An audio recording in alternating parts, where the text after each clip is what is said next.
The funeral director's voice droned on, but I couldn't focus on his words. The chapel was packed with relatives I barely knew, all dressed in their finest black, dabbing at their eyes with tissues that had been passed down the pews, like communion wafers. Everyone was performing their grief perfectly, following the unspoken rules of loss that my grandfather had never bothered to follow in life. I sat in the front row, between my father and my Uncle Robert, feeling like an imposter in my borrowed dress. The fabric was too tight around my shoulders, and I kept tugging at the hemline, wishing I could disappear into the worn velvet of the pew. My father's hand rested heavily on my knee, supposedly comforting, but it felt more like an anchor, holding me in place when all I wanted was to run. The casket sat before us, polished mahogany gleaming under the artificial light.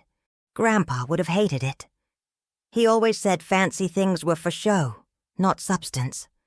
His weathered hands were folded neatly over his chest, and someone had combed his wild gray hair into submission. He looked peaceful, they all said, but he didn't look like my grandpa anymore.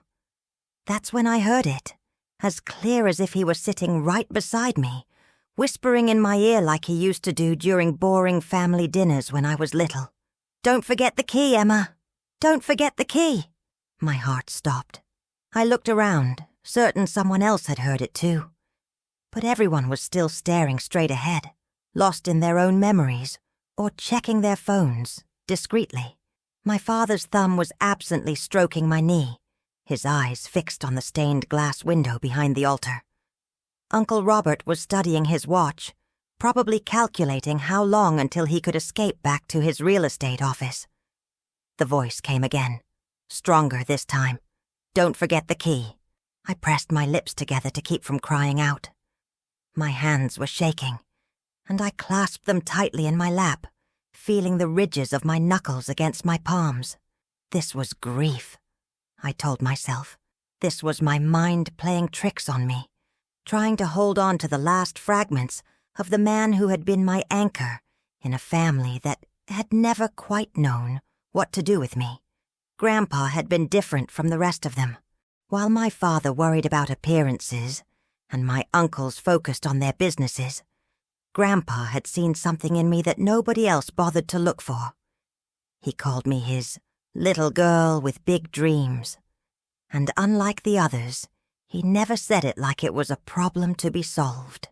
"Emma's got her head in the clouds again," my father would say whenever I talked about my plans. I wanted to study architecture, to design buildings that would outlast all of us, to create spaces where people could feel safe and inspired.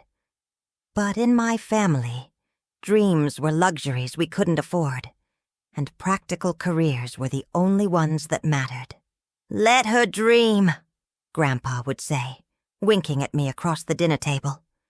"The world needs dreamers, especially the stubborn ones." The service dragged on, with cousin after cousin sharing memories that all sounded the same. They talked about his work ethic, his devotion to family, his quiet strength. All true, but they missed the most important part. They missed the way he listened, really listened, when everyone else was just waiting for their turn to talk. As the final hymn played, I felt that familiar whisper again. "Don't forget the key." This time I turned my head slightly, scanning the faces around me. Nothing. No one else had heard it. But I knew, with absolute certainty, that I hadn't imagined it. The burial was a blur of lowered caskets and thrown dirt. I stood between my father and uncle, watching as they both checked their phones and made quiet plans for dividing up Grandpa's possessions. The house would be sold, of course. None of them wanted to deal with the upkeep of the old Victorian on Maple Street, where Grandpa had lived alone for the past 15 years. "We'll have to go through everything," my father was saying to Uncle Robert. "Most of it's probably junk, but there might be something valuable." Uncle Robert nodded, his attention already elsewhere. "I can handle the real estate side. Market's good right now. Should get a decent price for the land, even if we have to tear down the house."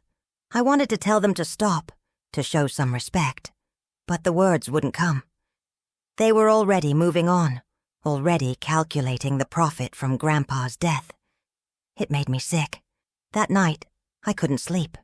I lay in my narrow bed in the apartment I shared with 2 roommates, staring at the ceiling and replaying those whispered words over and over. Don't forget the key. What key? Had Grandpa given me something? Had he tried to tell me something important in those final moments at the hospital? I thought back to his last day. He'd been so weak, drifting in and out of consciousness. I'd been the only one there when he woke up for the last time, his eyes focusing on mine with surprising clarity. "Emma," he'd whispered, his voice so faint I'd had to lean close to hear him. "My little girl with big dreams. Don't let them tell you who you're supposed to be." I'd squeezed his hand, feeling the paper-thin skin and the prominent bones underneath. "I won't, Grandpa. I promise." He'd smiled then, that same crooked smile he'd given me since I was 5 years old. "Good girl. And Emma, don't forget the key." At the time, I'd thought he was confused, maybe remembering some old story or mixing up his words. The nurses had warned me that this happened sometimes, that the dying mind could wander in unexpected directions. But now, lying in my bed at 2 days after the funeral, I wondered if I'd been wrong. 2 weeks passed in a haze of work and grief. I was waiting tables at a diner downtown, saving money for my architecture degree, and trying to ignore the way my father kept calling to ask when I was going to get serious about my future.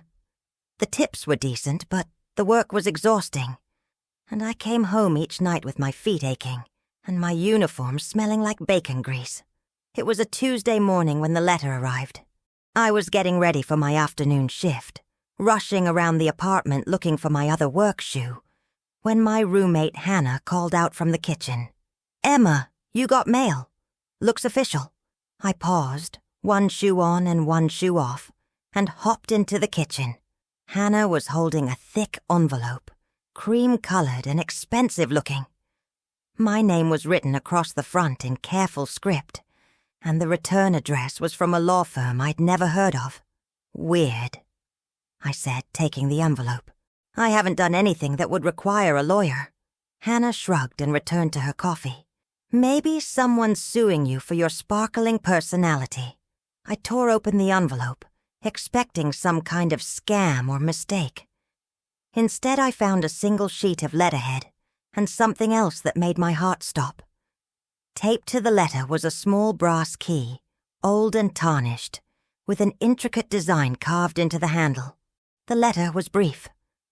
"Dear Miss Emma Patterson, as per the instructions left by your grandfather, Harold Patterson, this key and the enclosed map are to be delivered to you exactly 2 weeks following his funeral. Mr. Patterson was very specific about the timing and requested that no other family members be informed of this correspondence. If you have any questions, please contact our office. Sincerely, Margaret Henley, ESCO, Henley and Associates." Beneath the letter was a hand-drawn map, sketched on what looked like notebook paper. I recognized Grandpa's careful handwriting immediately. The map showed his house on Maple Street, but instead of the usual landmarks, it focused on the basement. There was a small X marked in what looked like the northwest corner, with an arrow pointing to something labeled "The Truth." I stared at the key and map for a long moment, my mind racing. The key was warm in my palm, as if it had been waiting for me to find it. The whispered words from the funeral came flooding back. "Don't forget the key," I called in, sick to work. The drive to Grandpa's house took 20 minutes, but it felt like hours. I hadn't been back since the funeral, and seeing the Victorian sitting empty and neglected made my chest tight. The paint was peeling on the front porch, and the garden that Grandpa had tended so carefully was already showing signs of neglect. The realtor's lockbox was hanging on the front door, but I still had my key from all the years I'd helped Grandpa with groceries and small repairs. I let myself in, breathing in the familiar scent of old spice and wood polish that would forever remind me of Saturday afternoons spent listening to his stories. The house felt different without him. Too quiet, too empty. I made my way through the living room, past the faded armchair where he used to sit reading his mystery novels, and down the narrow stairs to the basement. The basement had always been Grandpa's domain. It was where he kept his tools, his workbench, and all the projects he never quite finished. The air was cool and musty, and dust motes danced in the light from the single bulb hanging from the ceiling. I consulted the map again, looking for the northwest corner. The basement was bigger than I remembered, filled with boxes and old furniture covered in sheets. I picked my way carefully across the concrete floor, following the hand-drawn directions. In the corner, behind a stack of paint cans and a broken chair, I found it. A small wooden cabinet, about the size of a medicine chest, built into the wall. It was painted the same color as the basement walls, almost invisible unless you knew what to look for. The key fit perfectly. Inside the cabinet was a manila envelope, thick and heavy. My hands were trembling as I opened it, and papers spilled out onto the workbench. At first, I didn't understand what I was looking at. Legal documents, mostly, with lots of official seals and signatures. Then I saw my name, Emma Louise Patterson, typed in neat letters across the top of a property deed. Below that, an address I didn't recognize in the arts district downtown. And at the bottom, Grandpa's signature. Dated just 6 months ago. I read the document 3 times before it sank in. Grandpa had bought me an apartment. A real apartment. Not just any apartment, but one in the converted warehouse district where young artists and professionals lived. The kind of place I'd dreamed about but never thought I could afford. But that wasn't all. There were bank statements showing an account in my name, funded by the sale of some stocks I didn't know Grandpa owned. There were insurance papers and utility bills, all paid in advance. There was even a letter from the building management company, welcoming me as a new resident. I sank onto Grandpa's old stool, holding the deed like it might disappear if I let go. He'd planned this, all of it. While everyone else was trying to convince me to give up my dreams, he'd been quietly making them possible. The last document in the envelope was a handwritten letter, folded carefully, and addressed to me in Grandpa's familiar script. My dear Emma, if you're reading this, then you found the key and followed the map, just like I knew you would. You always were good at solving puzzles, even when you were little. I've been watching you these past few years, seeing how hard you work and how much you want to build something beautiful in this world. I've also been watching your father and uncles, and I know they mean well, but they don't understand what it means to have a dream that's bigger than yourself. This apartment is yours, free and clear. The account has enough money to cover your expenses while you finish school. I've already spoken to the admissions office at the university about your application, and they're expecting to hear from you. I never told the others because I knew they'd try to talk you out of it. They'd say you're too young, too impractical, too much of a dreamer. But I've seen what happens to dreamers in this family, and I won't let that happen to you. You're going to be an architect, Emma. You're going to design buildings that will outlast all of us. And someday, when you're standing in front of something you created, something that will shelter and inspire people for generations, you'll remember that your old grandpa believed in you when nobody else did. Don't let them tell you who you're supposed to be. You're my little girl with big dreams, and that's exactly who you should stay. All my love, Grandpa. I cried then, sitting in that dusty basement surrounded by the evidence of his love. I cried for the loss of him, for the gift he'd given me, for the future he'd made possible. I cried because I finally understood what he'd been trying to tell me all along. The key wasn't just about the apartment. It was about unlocking the life I was supposed to have. I spent the next hour exploring the documents, memorizing every detail.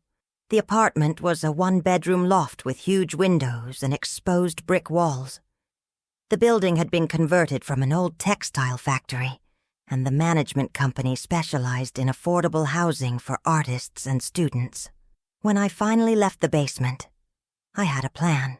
I would go to the apartment first, see what Grandpa had given me. Then I would apply to the university's architecture program, and when my family asked how I was affording it all, I would tell them the truth, some of it anyway. The apartment building was everything I'd imagined and more. The lobby had polished concrete floors and exposed beams, with local artwork hanging on the walls. The elevator was original from the 1920s, restored but still requiring an actual key to operate. My apartment was on the 4th floor, facing west toward the river. When I unlocked the door and stepped inside, I gasped. The space was gorgeous. Hardwood floors gleamed in the afternoon light, and the exposed brick walls were painted a warm white. The windows were enormous, offering a view of the city skyline that took my breath away. But it was the kitchen that made me cry again. On the counter, next to a bottle of champagne and a welcome basket, was a small framed photograph. It was a picture of Grandpa and me from when I was 8 years old, standing in front of a construction site downtown. I remembered that day perfectly. He'd driven me to see the new library being built, and I'd spent an hour asking the construction workers questions about the foundation and the steel beams. "That's my granddaughter," he'd told anyone who would listen. "She's going to be an architect someday." I'd forgotten about that day until now. But looking at the photograph, I could almost hear his voice again. Proud, certain, believing in me before I even believed in myself. I opened the champagne and poured myself a glass, standing at the window and watching the city come alive in the evening light. Construction cranes dotted the skyline, and I could see the university campus in the distance. My future spread out before me like a blueprint, waiting to be built. The next morning I called the university admissions office. The woman who answered seemed to be expecting my call. "Emma Patterson.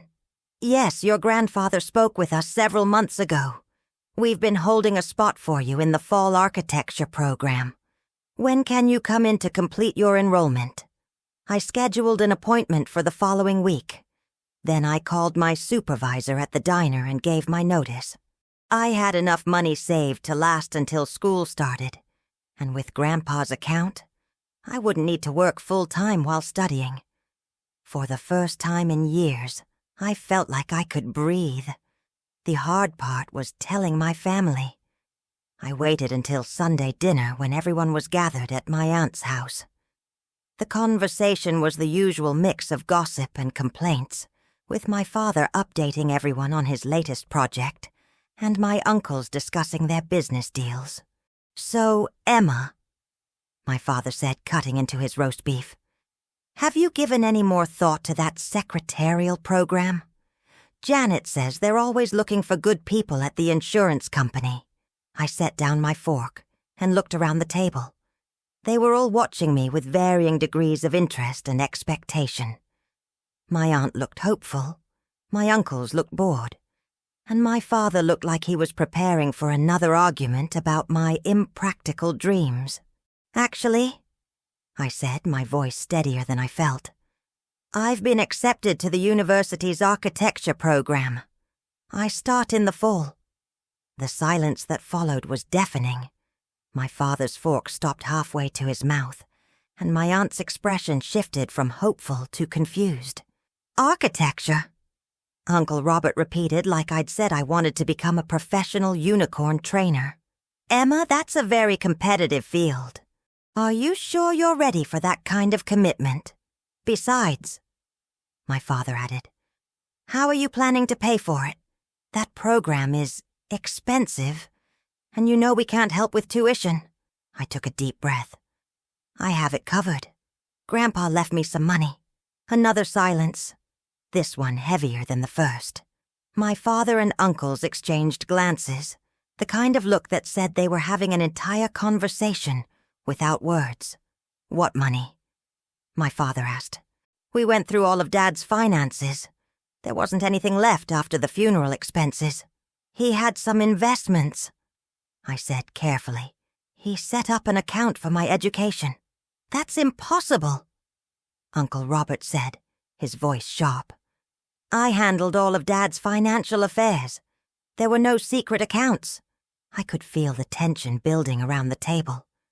My cousins were looking uncomfortable, and my aunt was fidgeting with her napkin. But I wasn't going to back down. "Not this time. Maybe he didn't tell you everything," I said. "The explosion came from my father, just as I'd expected." "Emma, that's enough. If there was money, it belongs to the family, not just you. Whatever scheme you've cooked up, it's not going to work." "It's not a scheme," I said, standing up. "It's a gift. From Grandpa. To me." "Gifts like that don't exist," Uncle Robert said. "Not in the real world. Emma, I don't know what you think you found, but I guarantee it's not legitimate." So I looked around the table one more time, at these people who had never believed in me, who had spent years trying to convince me to settle for less than I wanted. They were looking at me like I was delusional, like I was making up stories to avoid facing reality. "I'm sorry you feel that way," I said, "but I'm not giving up this opportunity. Grandpa believed in me, even if none of you do." I left the house that day knowing I'd crossed a line. The phone calls started that evening and continued for weeks. My father demanded to see the documents. My uncles threatened to contest whatever will they thought I was hiding. My aunt tried to play peacemaker, suggesting we all sit down and work this out like family. But I didn't give them the key. I didn't even tell them about the apartment. Instead, I enrolled in school, bought my textbooks, and started building the life Grandpa had made possible. I studied harder than I'd ever studied before, fueled by his belief in me and my own determination to prove that his investment wasn't wasted. My first semester was brutal. Calculus, physics, design theory, architectural history.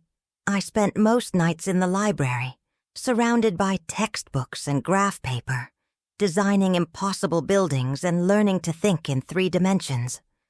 But every time I felt overwhelmed, I would go home to my beautiful apartment and remember what Grandpa had told me. "You're going to be an architect, Emma. You're going to design buildings that will outlast all of us." The harassment from my family gradually died down when they realized I wasn't going to change my mind. My father still called occasionally, asking if I was ready to be reasonable. But I could hear the defeat in his voice. Uncle Robert stopped calling altogether after I refused to meet with his lawyer. The hardest part was the loneliness. I'd never been close to many people outside my family, and now even those relationships were strained. I made friends at school, but it was hard to explain why I couldn't go home for holidays or why I never talked about my relatives. But I wasn't truly alone. Every evening when I sat at my drafting table working on assignments, I could feel Grandpa's presence in the room, not in a mystical sense, but in the way his love had shaped everything around me. The apartment he'd chosen, the account he'd funded, the future he'd planned. It was all evidence of his belief in me, as real and solid as the buildings I was learning to design. In my second year, I got my first real commission. It was small, just the addition to a local family's home. But it was mine. I spent weeks on the plans, triple-checking every measurement and detail. When the construction was finished, I stood in front of the completed addition with tears in my eyes. It was solid. It was beautiful. It was mine. I thought about Grandpa in that moment, about how he'd always seen this future for me when I couldn't see it for myself. I thought about the key he'd left me.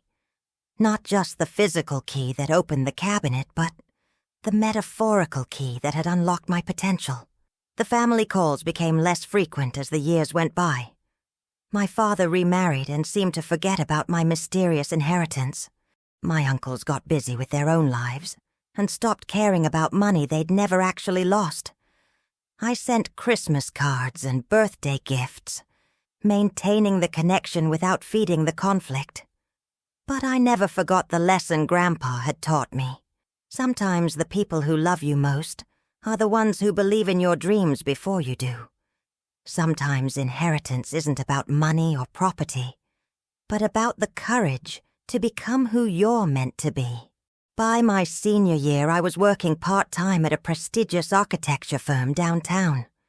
My portfolio was strong, and I had job offers from 3 different companies. I was everything Grandpa had said I would be, and more. The night before graduation, I went back to his house on Maple Street. It had been sold years ago, and the new owners had renovated it extensively. The garden was different, the paint was new, and the front porch had been enclosed. But I could still see traces of the man who had lived there, who had loved there, who had planned my future there. I sat in my car for a long time, looking at the house and remembering. The key was still in my purse, though I no longer needed it to unlock anything. It had become a talisman, a reminder of what was possible when someone believed in you completely. At graduation, I walked across the stage to receive my diploma, with my head high and my heart full. In the audience, I could see my classmates' families cheering and taking pictures. I was alone, but I wasn't empty. I carried Grandpa's love with me, and it was enough. After the ceremony, I drove to the cemetery. I hadn't been back since the funeral, but I found his grave easily. Someone had planted flowers, probably my aunt, and there was a small American flag from Memorial Day. I sat on the grass next to his headstone and told him everything. About school, about my job offers, about the apartment that had become home, about how his gift had changed everything, not just my circumstances, but my understanding of what was possible. "Thank you," I whispered, placing the key on top of his headstone. "Thank you for believing in me." A breeze rustled through the trees, and for a moment I could almost hear his voice again. "You're my little girl with big dreams, and that's exactly who you should stay." I left the key there, on his grave, because I didn't need it anymore. I had learned to unlock my own doors, to build my own future, to be the architect of my own life, but I would never forget the man who had given me the tools to do it. The phone rang as I was driving home. It was my father, calling from some family gathering I hadn't been invited to. His voice was different than I remembered, older and maybe a little sad. "Emma, I just wanted to say that I'm proud of you. I saw the article in the paper about your graduation. Summa cum laude. That's really something." I pulled over to the side of the road, not trusting myself to drive and talk at the same time. "Thank you, Dad. That means a lot. I know we haven't always understood each other," he continued. "And I know you're probably still angry about everything. But I want you to know that your grandfather would be proud too. He always said you were special." I closed my eyes, feeling the weight of years of misunderstanding and missed opportunities. I know he would be. He made all of this possible. "I'm starting to realize that," my father said quietly. "I'm starting to realize a lot of things." We talked for 20 minutes. Really talked, for the first time in years. He told me about his own dreams, the ones he'd given up when he got married young and needed to support a family. I told him about my job, about the projects I was working on, about the buildings I hoped to design. When we hung up, I felt lighter somehow. The key hadn't just unlocked my future. It had unlocked the possibility of forgiveness, of understanding, of family relationships that weren't built on control or conformity. I drove home to my apartment, to the space that Grandpa had chosen for me, and sat at my drafting table. I had a new project to work on, a community center for underserved kids.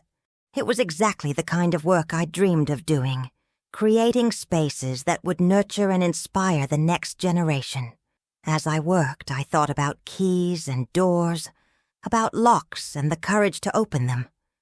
I thought about the grandfather who had seen my potential before I did, who had quietly built a bridge between my dreams and my reality. And I thought about the family I'd been born into, and the family I was choosing to build. The key was gone now, left on a grave as a symbol of gratitude and letting go. But the doors it had opened would stay open forever, leading to a future that was mine to design, one blueprint at a time. I picked up my pencil and began to draw, creating something new, something hopeful, something that would outlast us all, just like Grandpa had always known I would. 5 years later, I stood in front of the community center I had designed, watching children stream through the doors for the first time. The building rose from the ground like a promise kept, its red brick facade warm and welcoming, its large windows flooding the interior with natural light. I had incorporated elements from Grandpa's house, the wraparound porch, the dormers, the sense of home that had always made his place feel like sanctuary. "Emma Patterson?" A voice behind me made me turn. A young woman approached, maybe 19 or 20, with dark hair pulled back in a messy bun and paint-stained fingers. "I'm sorry to bother you, but are you the architect who designed this place?" I nodded, curious. "I am. Do you like it?" Her face lit up. "Like it? I love it. I'm in the art program here, and the studio spaces are incredible. The way the light comes in through those skylights. It's like you understood exactly what we needed." She paused, studying my face. "I'm Maria, by the way. Maria Santos." "Nice to meet you, Maria. What kind of art do you do?" "Sculpture, mostly. Metalwork." She gestured toward the building. "I've been working on a piece about transformation, about how spaces can change people's lives. This building, it's changed everything for me." I found myself curious about her story. There was something in her eyes, a familiar hunger that reminded me of myself at that age. "How so?" Maria's expression grew serious. "I was working 3 jobs before this place opened. Cleaning offices at night, stocking shelves at dawn, serving coffee in the afternoons. I had maybe 2 hours a day to work on my art, and nowhere proper to do it. My apartment's tiny, and my landlord doesn't allow welding equipment. I knew that struggle intimately, the juggling act of survival and dreams, the constant calculation of time and money and space. And now I have a full scholarship to the program here, access to professional equipment, and mentorship from real artists. But more than that," she gestured toward the building again, "this place believes in people like me. Kids from the neighborhood who have talent but no opportunities. Working adults who never got their chance. People who've been overlooked their whole lives." Something clicked in my mind. "Maria, can I ask you something? What did you do before you found this place? I mean, what were those jobs like?" She looked puzzled but answered. "The night cleaning was the worst. Office building downtown, 12 floors. I'd start at 10 p.m. and finish at 6 a.m. Same routine every night. Empty trash, vacuum, dust, clean bathrooms. Nobody ever saw me. Nobody ever spoke to me. I was invisible. But you observed things. You saw how the spaces worked, how people used them." Her eyes widened slightly. "Yeah, actually. I started noticing patterns. Which offices were always messy, which ones were organized, how the layout affected productivity. The executive floor had all these collaborative spaces, but the cubicle farm was just rows of isolation. I used to think about how I'd redesign it, if I could. I felt a familiar thrill, the same one I'd experienced when I first understood that buildings weren't just structures, but environments that shaped human behavior. Have you ever thought about architecture?" Maria laughed, but not unkindly. "Architecture. That's for people who can afford fancy degrees and have connections. I'm just a kid from the projects who's good with her hands." "So was I said quietly. A kid who was good with her hands, I mean, and dreams that everyone told me were too big. I pulled out my phone and showed her a photo of myself at her age, standing in front of the diner where I'd worked. Then I showed her a photo of my grandfather, taken on the construction site when I was 8 years old. My grandfather was a maintenance worker, I said. He fixed things, built things, understood how buildings worked from the inside out. He saw something in me that I didn't even see in myself, and he made sure I had the tools to pursue it. Maria was quiet for a long moment, studying the photos. Why are you telling me this? Because I think you have those same tools. The observation skills, the understanding of how spaces affect people, the ability to see what's wrong and imagine it better. And because... I paused, thinking about the scholarship fund I'd been quietly building, funded by my growing success. Because I know what it's like to be overlooked, and I don't want that to happen to you. Over the next months, Maria became my unofficial protégé. She continued her sculpture work but also started taking evening classes in architectural drafting. I gave her books, introduced her to other architects, and most importantly, I listened to her ideas. She had a vision for affordable housing that was both beautiful and functional, inspired by her own experience of cramped, poorly designed apartments. She understood the needs of working families in a way that many architects never would, because she'd lived it. You can't design for people you've never been. She told me one evening, as we worked late in my office. All those fancy architects making luxury condos. They've never had to choose between heat and groceries. They've never had to sleep on a pull-out couch in the living room because there's no real bedroom. She was right. And her perspective was exactly what the field needed. I started bringing her to client meetings, introducing her as my junior associate. At first, some clients were skeptical. She was young, she was Latina, she didn't have the pedigree they expected. But when she spoke about spatial design, about the psychology of home, about creating dignity through architecture, they listened. One morning, I got a call from the director of the community center. "Emma, I have someone here I think you should meet. She's interested in the architecture program we're starting, and she specifically asked about you." I arrived to find Maria talking animatedly with a group of teenagers, sketching building designs on a whiteboard. But she wasn't alone. There was another young woman, maybe 17, with bright eyes and a notebook full of detailed drawings. "This is Aliyah," Maria said, introducing me. "She's been coming to the program for 6 months. Show her your designs." Aliyah shyly opened her notebook. The pages were filled with architectural sketches, not just buildings, but entire neighborhoods. Low-income housing reimagined as connected communities, with shared spaces and sustainable design. Commercial districts that served residents instead of displacing them. Schools that felt like homes instead of institutions. "I live in the Riverside projects," Aliyah explained.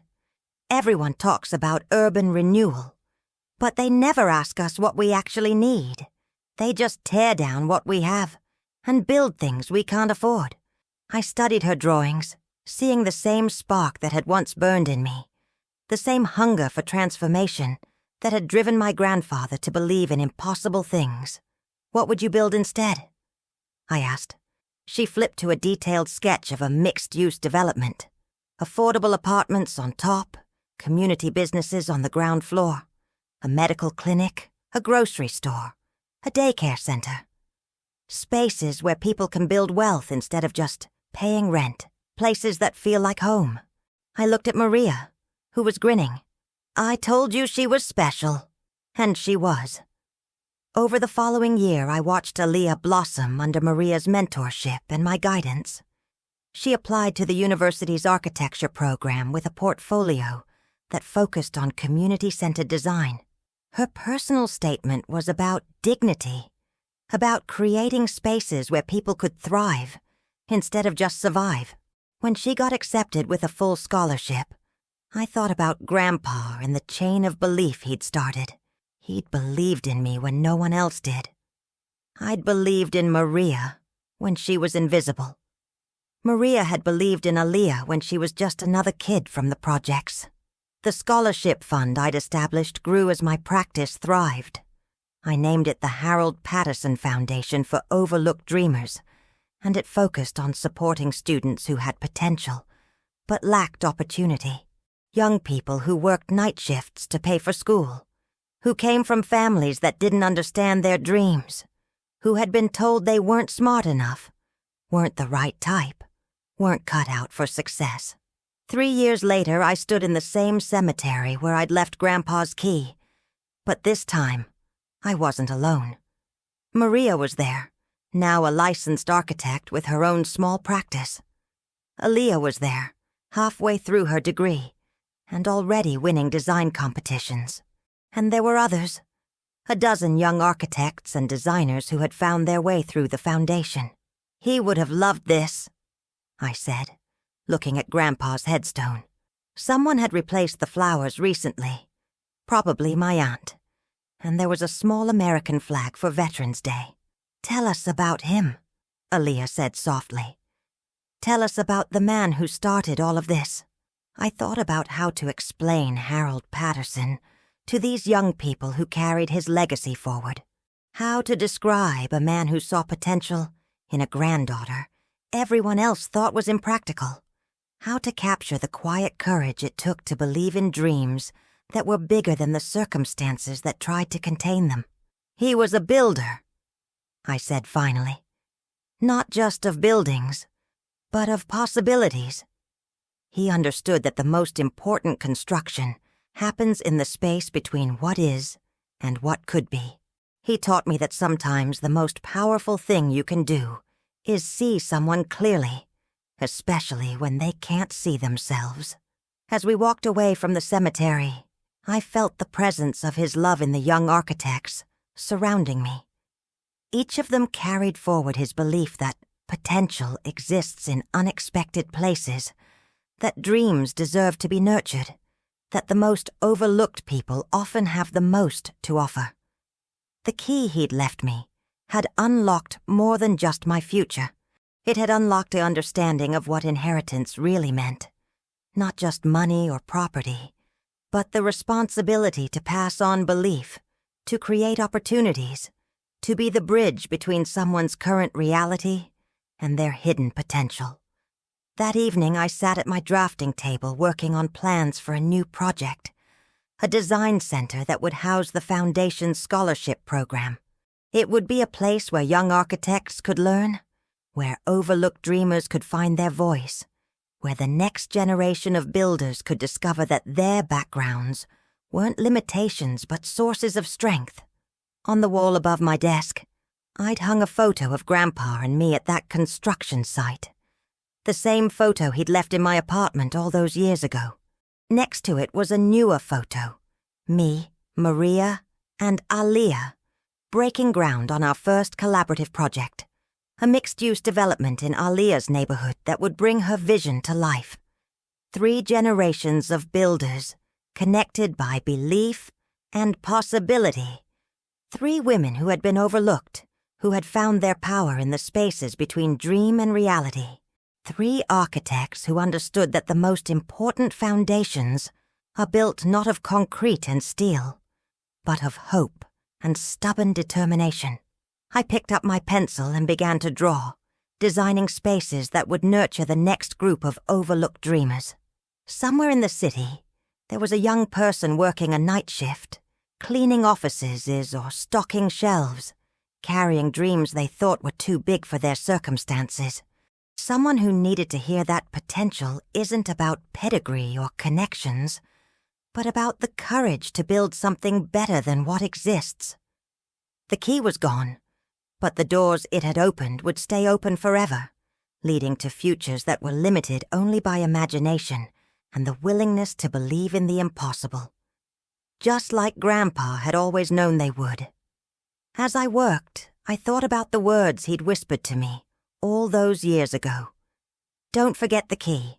I'd thought he was talking about a physical object, but now I understood. The key wasn't something you found or inherited. It was something you became, something you carried forward, something you used to unlock potential in others. And I would never forget it.